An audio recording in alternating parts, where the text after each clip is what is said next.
మహబూబ్ నగర్ కార్పొరేషన్లోని 45వ డివిజన్ కాంగ్రెస్ అభ్యర్థి ఖాజా హుసేన్ అలియాస్ మక్సూద్ ప్రచారంలో హోరెత్తిస్తున్నారు. తన డివిజన్లో ఉన్న సమస్యలకు సంబంధించిన మేనిఫెస్టోను ప్రత్యేకంగా రూపొందించుకొని ఇంటింటా పత్రాలు పంపిణీ చేస్తూ ప్రచారం చేస్తున్నారు. తనను కార్పొరేటర్గా గెలిపిస్తేనే డివిజన్లో సమస్యలన్నింటినీ పరిష్కరిస్తానని చెబుతున్నారు.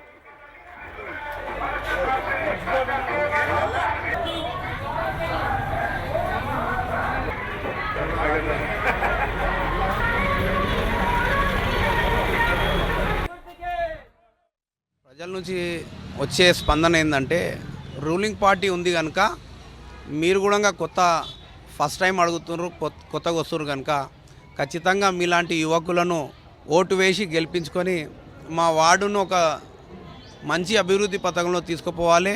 ప్రతి పార్కులు, ప్రతి స్ట్రీట్ లైట్లలో ప్రతి దాన్ని కూడా అభివృద్ధి చేసుకోవాలని ప్రజలు కోరుకుంటున్నారు. దానిలో భాగంగానే ప్రజల నుంచి మంచి స్పందన ఉందండి.